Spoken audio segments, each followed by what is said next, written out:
E aí, pessoal, beleza? Então, hoje, dando continuidade a nossos conteúdos, né? Nós vamos falar sobre a potenciação com os números racionais, tá bom? Como a gente já viu, potenciação não é nada mais complexo, a gente só vai acrescentar mais alguns números aí, né? Que, como a gente já viu, os números racionais ali, a diferença entre os números racionais e os números inteiros, basicamente são números com vírgulas e frações. Então, bora lá para mais essa aula da gente, tá? Então, aqui a gente já está aqui na tela, né? E a gente já consegue observar como é que vão aparecer as coisas nessa operação, né? Números decimais positivos, negativos, frações positivas, frações negativas e as potências, né? Inicialmente eu coloquei só essas potências aqui, mas nós vamos ver mais algumas daqui a pouquinho, tá? Então, bora começar resolvendo isso aqui. O que é 0,03 ao cubo, né? É 0,03 vezes 0,03 vezes 0,03, tá? Epa. Então, aqui é só a gente aplicar totalmente a multiplicação, né?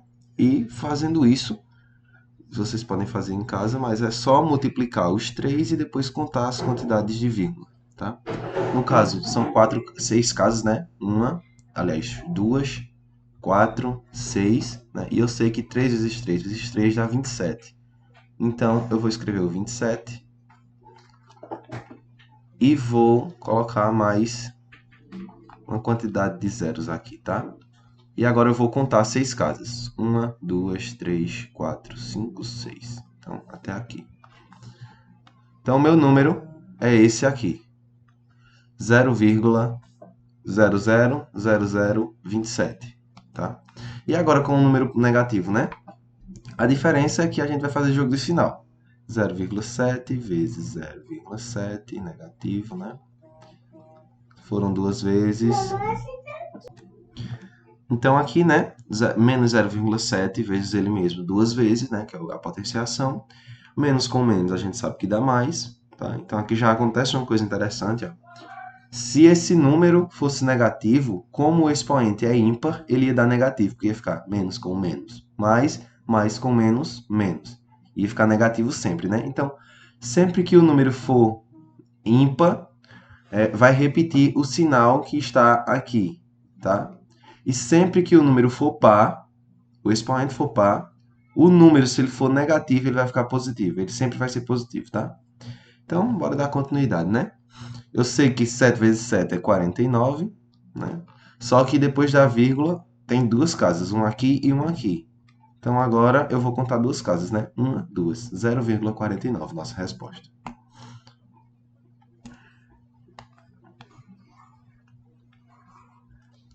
Então agora partindo para as frações, né? A gente sabe que isso aqui é meio vezes meio, né? Isso aqui é multiplicação de frações, simples, né? A gente multiplica os numeradores e multiplica os denominadores. 1 vezes 1, 1. 2 vezes 2, 4. 1 quarto, tá? E aqui da mesma forma, né? Menos 2 terços vezes menos 2 terços vezes menos 2 terços. Agora note, negativo, né? E o expoente é ímpar. A resposta vai ser positiva ou negativa?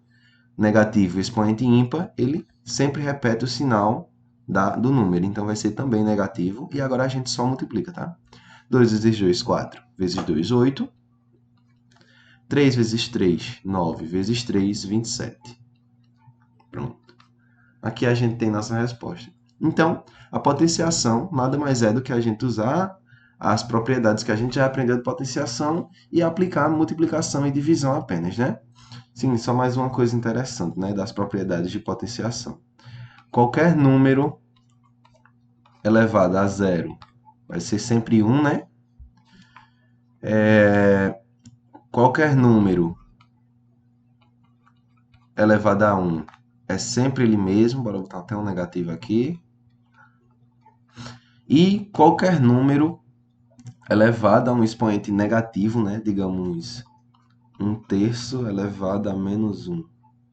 Menos 2, tá? Vou até mudar isso aqui. Deixa eu reescrever. Bora fazer um pouquinho diferente.